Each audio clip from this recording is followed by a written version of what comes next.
बिस्मिल्लाहिर्रहमानिर्रहीम। अस्सलाम वालेकुम। आप देख रहे हैं प्रोग्राम न्यूज़ वॉच और मैं हूं जावेद इकबाल। इस प्रोग्राम में हम बात करते हैं दिन भर के अहम वाक़यात और दिन भर की अहम खबरों पर तज्ज़ियात शामिल करते हैं। कराची पाकिस्तान का सबसे बड़ा शहर, पाकिस्तान की मईशत में रीढ़ की हड्डी की हैसियत रखने वाला शहर, जिसके बारे में पूरे पाकिस्तानी अवाम ये दुआएं करते हैं कि खुदारा इसमें अमन कायम हो, ताकि पाकिस्तान न सिर्फ कराची चलता रहे बल्कि पूरा पाकिस्तान चलता रहे। लेकिन ऐसा लग रहा है कि कराची में अमन व अमान या अमन का जो क़याम है वो अब शायद सराब ही बनता जा रहा है। ये ख्वाब शायद एक ख्वाब ही नजर आ रहा है। हम देख रहे हैं कि कल भी 10 अफराद मारे गए कराची के मुख्तलिफ इलाकों में और आज एक बार फिर 5 अफराद मारे गए। यूं कल से अब तक कराची में मरने वालों की तादाद 15 हो गई। सियासी इस्तेहकाम अमन के लिए इंतहाई जरूरी, कराची के लिए भी, और तवक्को की जा रही थी कि जब तमाम जमातें जो कराची के स्टेक होल्डर्स हैं वो आपस में मिल बैठेंगे तो कराची के हालात में कुछ बेहतरी आएगी। लेकिन उसके बावजूद हम देख रहे हैं कि कराची के हालात में कोई बेहतरी नजर नहीं आ रही। क्यों कर ऐसा हो रहा है, इसी पर बात करने के लिए हमें ज्वाइन किया है टेलीफोन लाइन पर CPLC के सरबरा जनाब अहमद चनाई ने। बहुत शुक्रिया अहमद चनाई साहब, आपने हमें ज्वाइन किया। अहमद चनाई साहब, ये जो कल से अब तक ये सिलसिला है जिसमें 15 अफराद फिर मारे गए हैं, ये वजह क्या है कि कराची आखिर सुख का सांस ले क्यों नहीं रहा, अमन का सांस ले क्यों नहीं रहा? जावेद भाई देखें, ये बड़ा अफसोसनाक वाकया है जो कराची में अब हो रहे हैं और मैं समझ रहा हूँ कि ये 2 दिन में फिर 15 अफराद की हलाकत जो है वो एक कौमी अलमिया भी है, एक शहर का अलमिया भी है। और जो हमारा पिछला प्रपोजल था जिसका भी आपने जिक्र भी किया कि तमाम पॉलिटिकल स्टेक होल्डर्स को एक साथ बैठना चाहिए, उसमें मैं समझता हूँ कोई देर नहीं करनी चाहिए और इन हालात को काबू करने के लिए न सिर्फ पॉलिटिकल स्टेक होल्डर्स बल्कि सोसाइटी के जो स्टेक होल्डर्स हैं, एडमिनिस्ट्रेटिव कैडर है और जुडिशरी का कैडर है, उन सबको एक मेज पर बैठकर इसका न सिर्फ हल तलाश करना चाहिए बल्कि ये अज़म भी करना चाहिए कि अब सियासी मफादियात से बालाए ताक होकर पुलिस जो है वो अपना काम करे और रेंजर्स भी उनको सपोर्ट में पूरी तरह मदद करे। जब तक हम ये काम नहीं करेंगे, पॉलिटिकल स्टेक होल्डर्स अपनी ये पॉलिटिकल विल नहीं बनाएंगे कि जी कराची में हमने अमन फैलाना है, मैं समझता हूँ कि हालात जो है वो मुश्किल हो गए और ऐसा ना हो खुदा ना खास्ता कि जो है वो खाना गंदगी की तरफ चले जाए। जरूरत इस बात की है कि कुछ फोर्सेस ऐसी मौजूद हैं दोनों पॉलिटिकल स्टेक होल्डर्स और तमाम पॉलिटिकल स्टेक होल्डर्स की तरफ से जो एक सीनियर एलिमेंट के तौर पर माने जाते हैं और जिनकी बात तमाम पॉलिटिकल पार्टीज मानती हैं, उनको एक बड़ा अहम और कलीदी रोल अदा करना चाहिए। जहाँ हमने पहले भी ये कहा है कि ये पॉलिटिकली मोटिवेटेड किलिंग्स नहीं है बल्कि कुछ माफियाज कराची में ऐसी सरगर्म अमल है जिसमें लैंड माफिया, भत्ता माफिया और ड्रग माफिया शामिल है जो कराची के अमन को डिस्टेबलाइज करना चाहती हैं। और जब तक हम इन माफियाज को कंट्रोल करने की बात नहीं करेंगे हमें कोई खातिरख्वाह कामयाबी नहीं होगी। ये माफियाज जो हैं वो पॉलिटिकल स्टेक होल्डर्स का सहारा भी ले लेती हैं और उसमें बदनामी पॉलिटिकल पार्टीज की होती है और फिर मजबूरन जब ये किलिंग इस हद तक बढ़ जाती है कि सियासी कारकुन मर जाने लगते हैं तो एक दूसरे पर इल्जामात की बौछार शुरू हो जाती है। यहाँ हमारा काम ये है कि हम आपस में इन गलत फहमियों का अजाला करें, इनकी दूरी करें और दोबारा किसी को अमन का गहवारा बनाने। किसी माफिया से किसी पॉलिटिकल पार्टी का कोई ताल्लुक नहीं है और माफिया जब सरगर्म अमल होती हैं तो हम जो है वो उनके खिलाफ पूरी कौम मुत्तहद हो जाए। कराची में तमाम कम्युनिटीज रहती हैं, किसी का स्टेक कम है, किसी का स्टेक ज्यादा है, लेकिन इंसानियत सबके लिए बराबर है और यहाँ इंसानियत के तमाम लोग मिलकर इन माफियाज के खिलाफ सरगर्म अमल हो जाएं। ये अहमद चनाई साहब, हमने देखा है कि पिछले दिनों भी सियासी जमातें तो आपस में मिल बैठती हैं, लेकिन क्यों ना कोई हतमी तौर पर कोई चाकआउट किया जाए, कोई मनसूबा बंदी की जाए ताकि बिल्कुल वंस फॉर ऑल यानी एक ही मरतबा में इस सूरत हाल को बेहतर किया जा सके। या फिर कराची इतना बड़ा शहर हो गया है कि शायद हालात काबू में नहीं रहे, ये तो इसका हल गोया ना हुआ ना। देखिए, कराची के इंतजामी इस्लाहात जो हैं वो इस तरीके से किए जाएं कि हम ग्रास रूट लेवल पर इन तमाम चीज़ों को मुतहरिक कर सकें।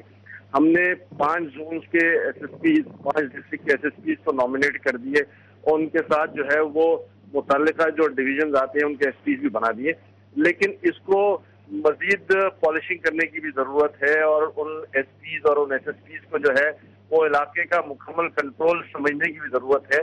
یہاں افسوس اس بات کا ہے کہ تھانے دار جو ہے وہ ہر تیسرے روز چوتھے روز یہ خبر آتی ہے کہ 18 ایس ایچ اوز تبدیل ہو گئے، 9 ایس ایچ اوز تبدیل ہو گئے، تو ان ایس ایچ اوز کے ساتھ جس نے راتوں رات چارج سنبھالا ہے اس پرٹیکولر علاقے کا، اس کے پاس کوئی جادوئی چھڑی تو نہیں ہے کہ وہ راتوں رات وہاں کا امن و امان بحال کر دے گا۔ علاقے کا کنٹرول جو ہے وہ ایس ایچ او کے پاس ہوتا ہے، وہ جتنا اس علاقے کو جانتا ہے شاید دوسرا کوئی شخص نہیں جانتا۔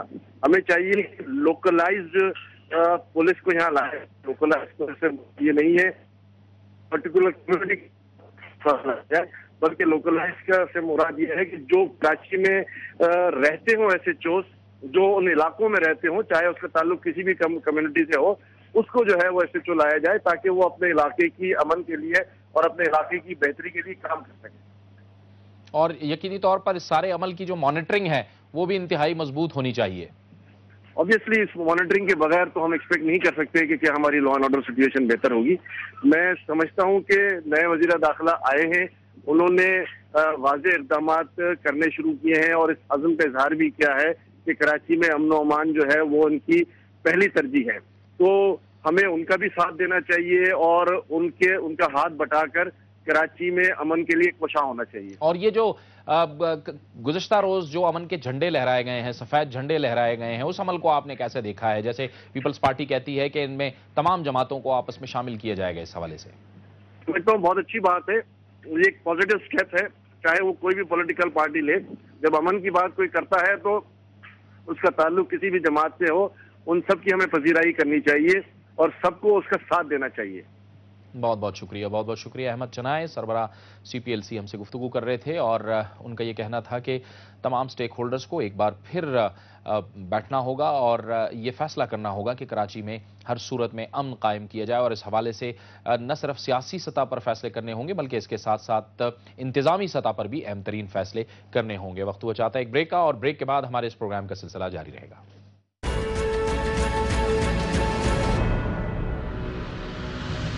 پروگرام نیوز واچ میں ناظرین ایک بار پھر آپ کو خوش آمدید کہتے ہیں، اور پروگرام کے اس مرحلے میں ہم بات کریں گے حج کرپشن کیس کے حوالے سے۔ آج سپریم کورٹ میں اس کی سماعت ہوئی ہے، اور سپریم کورٹ کی جانب سے آج حکومت کو ایک اور دن دیا گیا ہے حسین اصغر کے حوالے سے۔ اس پر ہم بات کریں گے، اور اس کے ساتھ ساتھ ہم آپ کو بتائیں گے کہ وزیر اعظم یوسف رضا گیلانی کہتے ہیں کہ سینٹ کے انتخابات سے پہلے مخالفین ان کی حکومت کو ختم کرنا چاہتے ہیں۔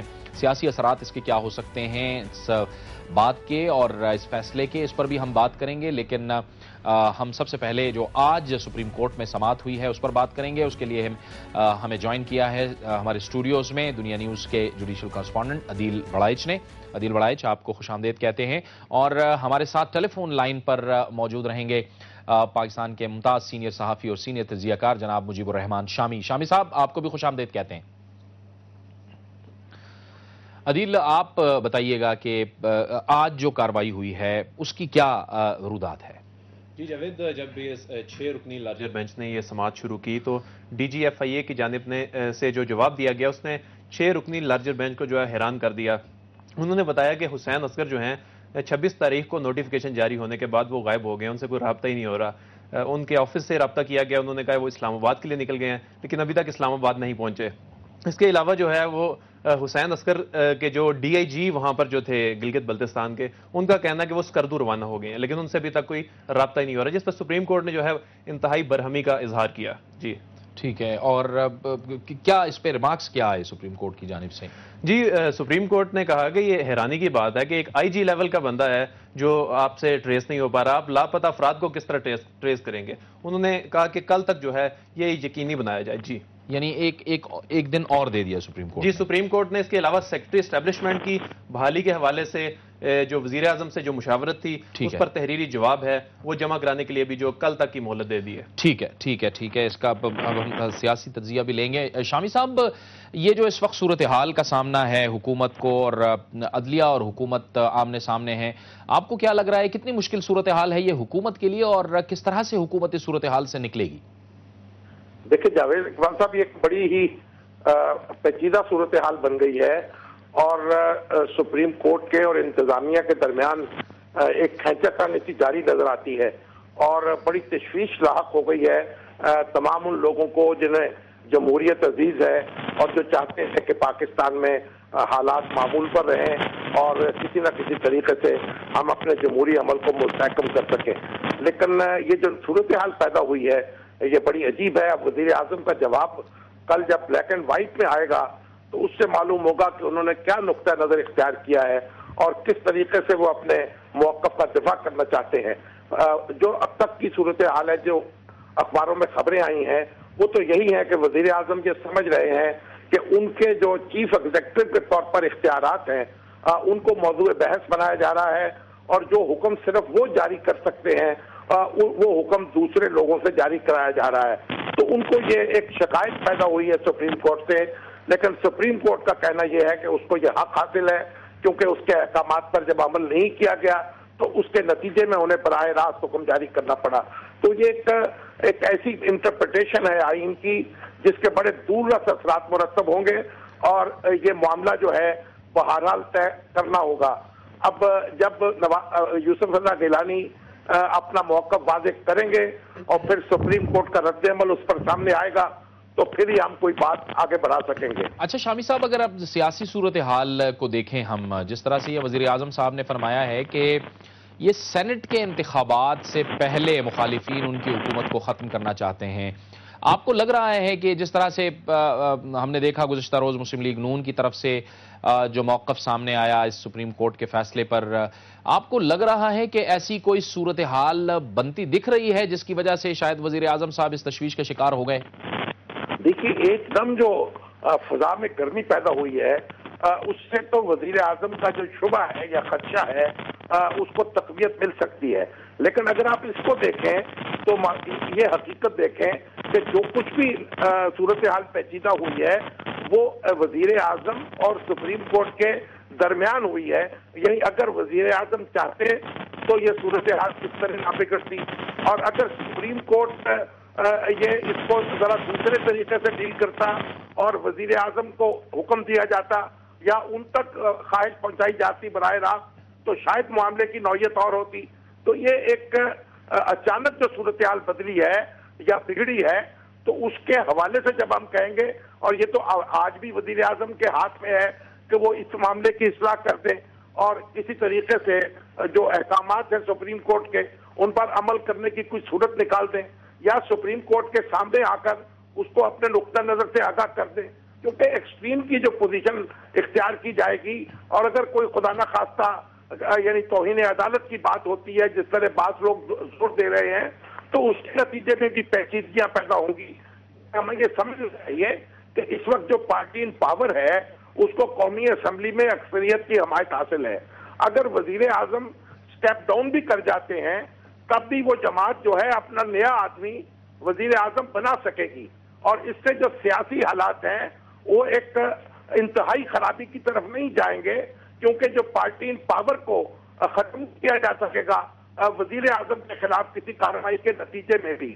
تو یہ لیکن بہرحال میری تو خواہش ہے کہ معاملات کو سنبھالا جائے, معاملات طے بھی ہوں اور ٹیکنیکلٹیز میں الجھنے کی بجائے سبسٹینس پر نظر کی جائے اور جو صاحب جو ہیں اس وقت مطلوب ہیں تفتیش کے لیے ان کو واپس بلا لیا جائے اور دوسرے ایسے اقدامات بھی کر لیے جائیں جن سے معاملہ زیادہ نہ بگڑے. اور سپریم کورٹ سے بھی یہ عرض کیا جائے کہ آئندہ کے لیے جو انٹرپریٹیشن ہے اس میں ذرا تھوڑا سا اپنا ایک لچک دکھائی جائے. یہ اس طرح کے حالات جو ہیں اگر ان کو زیادہ وسعت دی جائے گی تو آئندہ چیف ایگزیکٹو کے لیے بڑی مشکلات پیدا ہو سکتی ہیں. اچھا شامی صاحب, یہ آپ نے ایک نقطہ اس میں اٹھایا ہے کہ اگر ایک صورت یہ بنتی ہے کہ اگر وزیر اعظم صاحب سٹیپ ڈاؤن ہوتے ہیں تو ایک نیا چہرہ سامنے آتا ہے, ایک نیا شخص سامنے آتا ہے, کیا وہ چہرہ جو نیا اتحاد بنا ہے اس میں سے بھی ہو سکتا ہے کچھ جو ہم نے پچھلے دنوں بھی ہم نے کچھ کہی سنی باتیں سنی؟ دیکھیے کچھ بھی ہو سکتا ہے اور اس وقت ہمیں یہ سمجھنا چاہیے کہ دیکھیے پارلیمنٹ جو ہے اس کی ایک اپنی وقت ہے, وزیر اعظم کا جو منصب ہے اس کی ایک اپنی حیثیت ہے کیونکہ وہ عوام کا منتخب نمائندہ ہے, اور جو عدلیہ ہے اس کا اپنا احترام ہے کیونکہ یہ سارے ادارے جو ہیں وہ اپنا ایک وجود رکھیں گے اور مؤثر رہیں گے تو ملک کی گاڑی آگے چلے گی، وگرنہ تو ہم ایک طوائف الملوکی میں مبتلا ہو جائیں گے اور اس طرح تو ہمارا جو ارادہ ہے وہ منتشر ہو جائے گا۔ شامی صاحب، کیا اس کی ایک یہ وجہ تو نہیں ہے کہ ایک جمہوری حکومت کو پہلی بار ہم نے دیکھا ہے جتنے سالوں میں، اور آپ تو بڑے سینئر ہیں، آپ کا تو تجربہ بھی ہے اور آپ کی گہری نظر بھی ہے اور گہرا مطالعہ بھی ہے، جمہوری حکومت کو پہلی بار ہم دیکھ رہے ہیں کہ گزشتہ کئی سالوں میں کسی ایک آزاد عدلیہ کا سامنا ہے؟ ہاں، یہ بات تو آپ کی درست ہے، کیونکہ جب حکومت جمہوری نہیں ہوتی تو پھر عدلیہ آزاد نہیں ہوتی، اور جب عدلیہ آزاد نہیں ہوتی تو پھر حکومت اپنی منزل کر لیتی ہے، اور جب عدلیہ آزاد ہے تو حکومت بھی جمہوری ہے، تو پھر ایڈجسٹمنٹ تو کرنی پڑے گی اور آئین کے دائرے میں رہ کر کام کرنا پڑے گا۔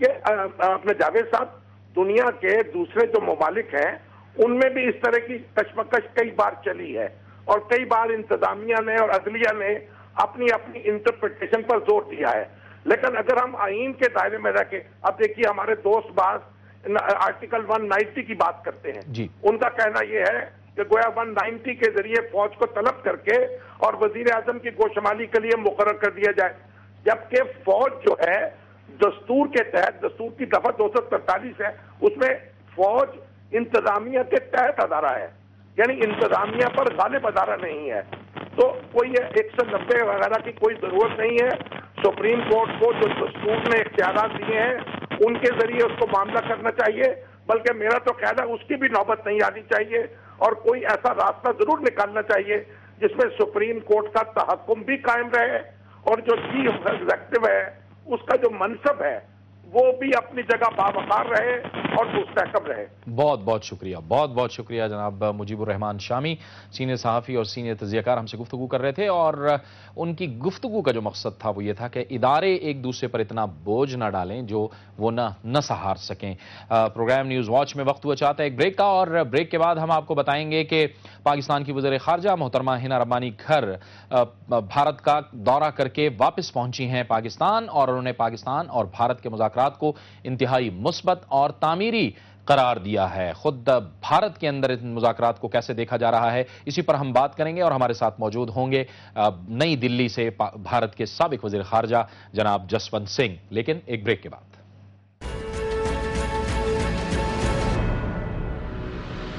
پروگرام نیوز واچ میں ناظرین ایک بار پھر آپ کو خوش آمدید کہتے ہیں۔ پاکستان اور بھارت کے درمیان مذاکرات ہوئے ہیں اور ان مذاکرات کو انتہائی مثبت قرار دیا جا رہا ہے۔ خود پاکستانی وزیر خارجہ ہنا ربانی گھر پاکستان واپس پہنچی ہیں، اور انہوں نے میڈیا سے گفتگو کرتے ہوئے کہا ہے کہ بھارت کے ساتھ یہ مذاکرات انتہائی مثبت اور نتیجہ خیز رہے۔ دونوں طرف سے اس کو انتہائی مثبت قرار دیا جا رہا ہے۔ خطے میں دونوں کے لیے کتنا ضروری ہے کہ وہ آپس میں ایک دوسرے کے ساتھ بات چیت کے عمل کو آگے بڑھائیں، اسی پر بات کرنے کے لیے آج ہمیں جوائن کیا ہے ٹیلی فون لائن پر نئی دلی سے بھارت کے سابق وزیر خارجہ جناب جسونت سنگھ نے۔ بہت بہت شکریہ جسونت سنگھ جی، آپ نے ہمیں جوائن کیا، آپ کو پروگرام میں خوش آمدید کہتے ہیں۔ جسونت سنگھ صاحب، دونوں طرف سے جو بات چیت کی گئی ہے، دونوں طرف سے یہ کہا گیا ہے کہ مذاکرات انتہائی مثبت رہے۔ 4 سال بعد یہ رابطہ ہوا ہے، تقریباً 4 سال بعد، 2008 میں جب ممبئی کے حملے ہوئے تھے اس کے بعد یہ سلسلہ رک گیا تھا، لیکن اب جو یہ سلسلہ چل پڑا ہے، آپ اس کو کس طرح سے دیکھ رہے ہیں؟ یہ بڑی اچھی بات ہے کہ ایک قسم کی لینڈ سلائیڈ کے بعد راستہ کھلا ہے، راستہ کھلا ہی رکھنا چاہیے، اور بات چیت کا سلسلہ جو شروع ہوا ہے وہ ایسا شروع کیجئے کہ اس میں واقع ہونے پر بات چیت بند نہ ہو، دروازے بند نہ ہوں، بات چیت چلتی رہے، دل بھی بند نہ ہو۔ اور یہ جس انداز میں مذاکرات آگے بڑھ رہے ہیں، آپ سمجھتے ہیں کہ یہ انتہائی اطمینان بخش بات ہے دونوں ملکوں کے لیے؟ دونوں ملکوں کے لیے اس میں فائدہ ہی ہے، نقصان ہو نہیں سکتا۔ یہی سمجھنے کی بات ہے کہ یہ سوچنا کہ ایک ہی چھلانگ میں ہم سب کچھ حاصل کر لیں گے، ایک قدم میں سب کچھ مل جائے گا، نہیں بھی ملے تو کوئی بات نہیں، راستے پر چلتے رہنا چاہیے، قافلہ رکنا نہیں چاہیے، یہ امن کا قافلہ ہے، اسے روکیے مت۔ جسونت سنگھ جی، آپ یہ فرمائیے گا کہ ایک تو جو اہم بات یہ ہوئی ہے کہ سیکیورٹی اسٹیبلشمنٹ کے درمیان रवाबित बढ़ाने की बात हुई है, इदारों को टारगेट न करने की बात हुई है, ये आपकी नजर में कितनी अहम बात है? ये बहुत अहम है। ये पहले भी ऐसी बातें हुई हैं, कुछ तय हुए हैं। हम चलते हैं 2 कदम, फिर कोई रास्ते में अड़चन आती है, खड़े हो जाते हैं, ठोकर लगती है। ये नहीं होना चाहिए। और जो सिक्योरिटी एस्टेब्लिशमेंट्स हैं उनकी बातचीत आपस में चले, एक दूसरे की बात समझ करके रास्ता खुला रखिए, दिल का भी और जमीनी रास्ता भी। आपने फरमाया कि दिल का रास्ता भी और जमीनी रास्ता भी। ये लाइन ऑफ कंट्रोल की अगर हम बात करें, वहां पर जो दिन बढ़ाए गए हैं ट्रेड के हवाले से और फिर ट्रैवलिंग के हवाले से जो सफरी सहूलियात में इजाफा किया गया है, ये कितनी अहम पेशरफ्त है आपकी? ये बहुत अच्छी बात है। वहां से मुझे याद आता है कई साल पहले हमने पहले भी सुझाए थे ऐसी बातें। अभी भी अगर हो जाए तो बहुत अच्छा है। लाइन ऑफ कंट्रोल तक ही क्यों रुकते हैं? बस सिंध और राजस्थान की बात भूल गए हैं क्या आप?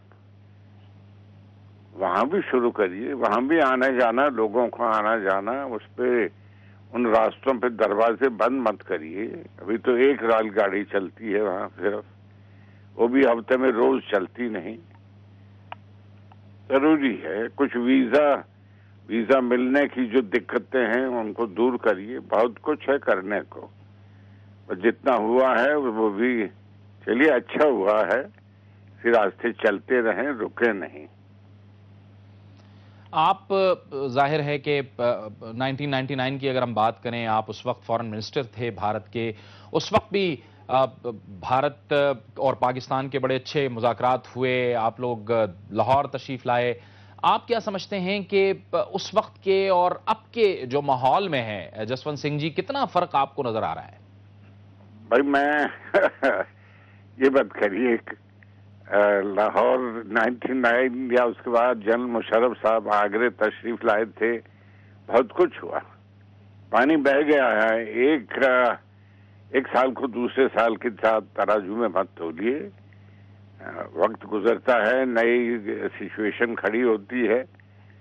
जैसे जैसे नई बातें खड़ी हों उनका हमें रास्ता तलाश रखना चाहिए। दरवाजे बंद मत करिए, दिल के और जमीनी रास्ते, यही मैं कहूंगा।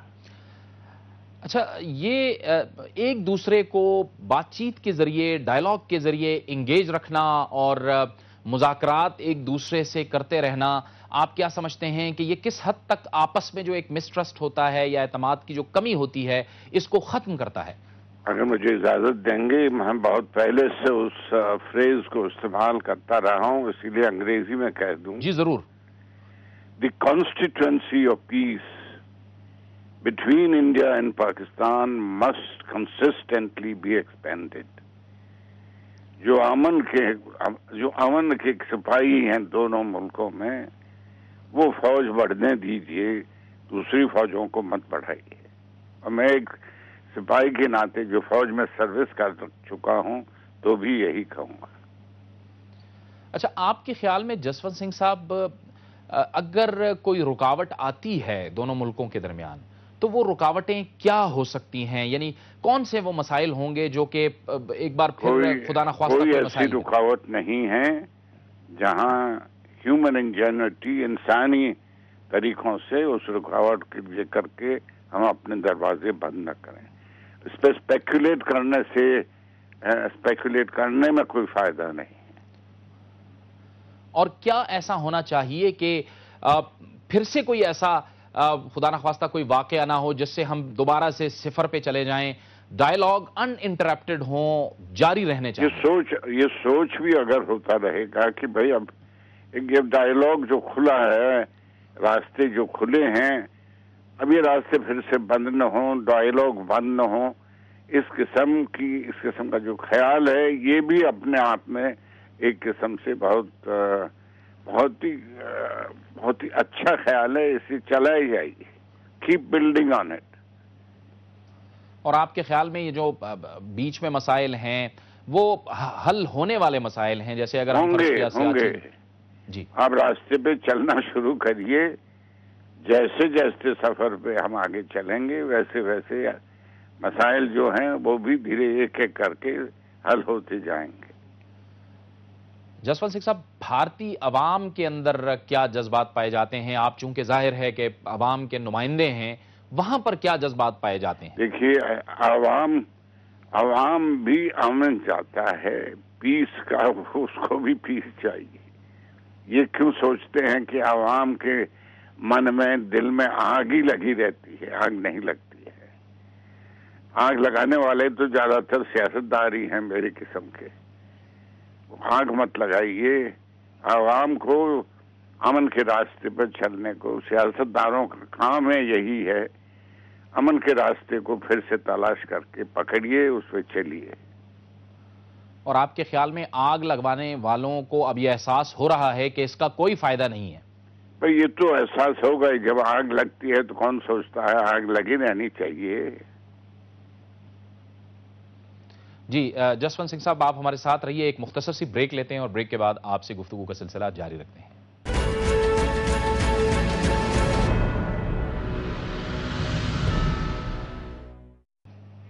प्रोग्राम न्यूज वॉच में नाज़रीन एक बार फिर आपको खुशामदीद कहते हैं। हमारे साथ मौजूद हैं नई दिल्ली से साबिक भारतीय वज़ीर ख़ारजा जनाब जसवंत सिंह। बहुत शुक्रिया जसवंत सिंह साहब, आपने इंतजार किया।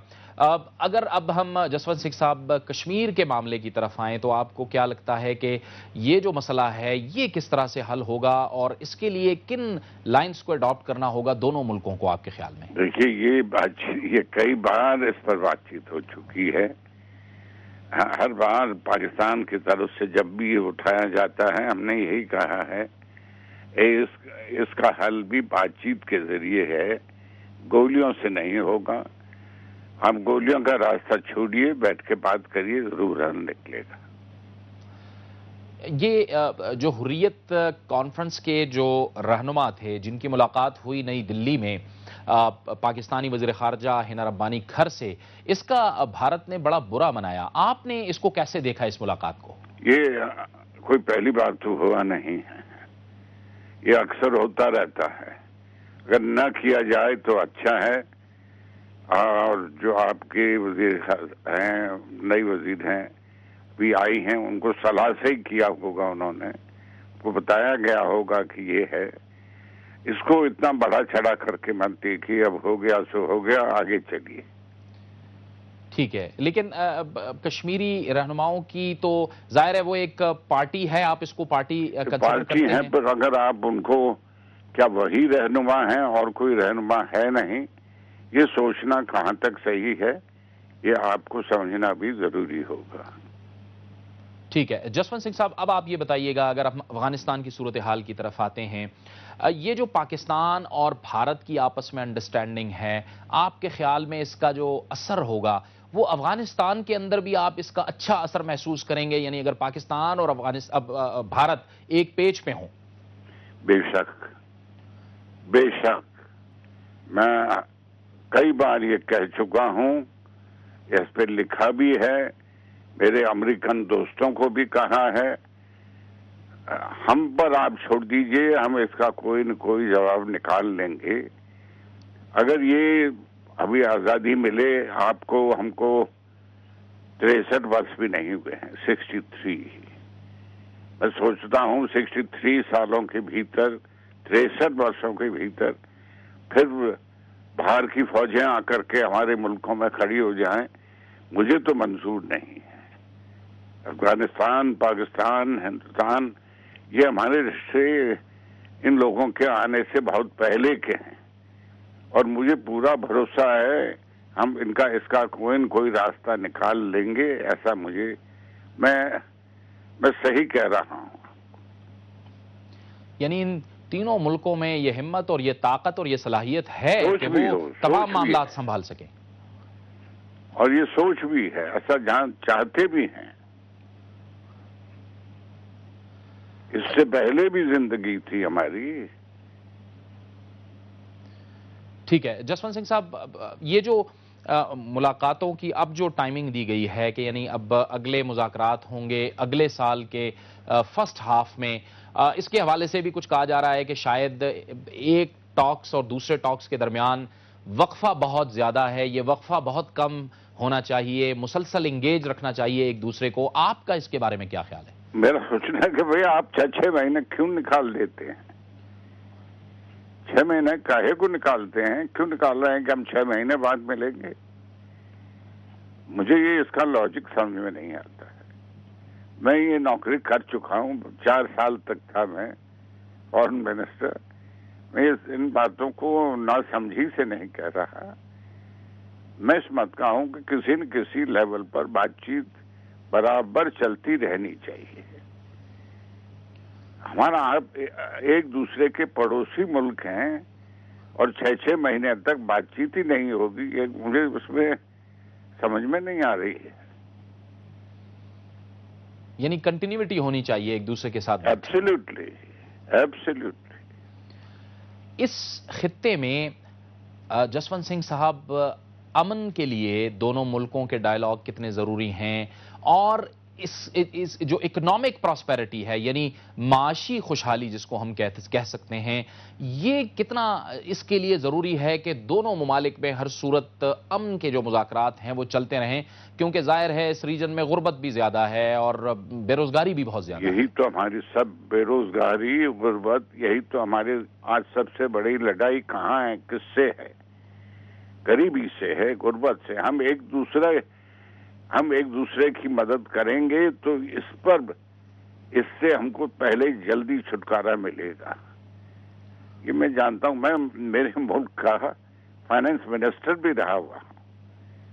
मैं हवा में बात नहीं कर रहा हूं, रियलिटी की बात कर रहा हूं। हम क्यों नहीं समझते? और आपको लग रहा है कि दोनों अतराफ ने, यानी पाकिस्तान ने और भारत ने, माजी से बहुत कुछ सीखा है? मैं सोचता हूं बहुत कुछ सीखा है। अब मैं अपने ही मुंह से कहूं, खराब लगता है। आज मैं पार्लियामेंट का मेंबर हूं।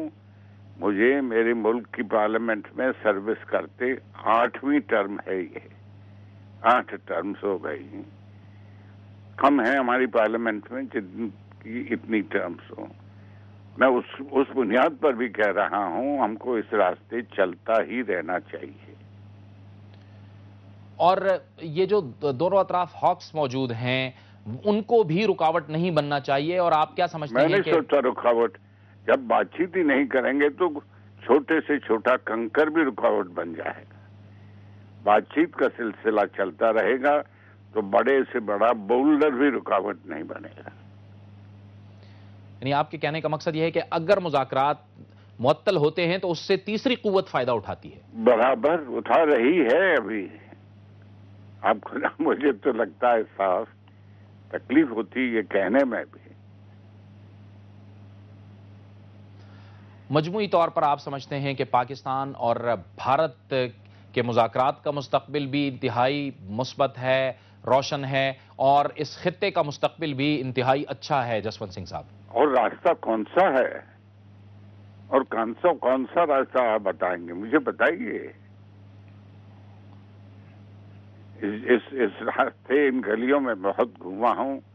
उस आधार में आपसे कह रहा हूं, यही रास्ता है। इसी रास्ते पर इंसानियत है, इसी रास्ते पर अमन है, इसी रास्ते पर हम दोनों मुल्कों को चलना चाहिए।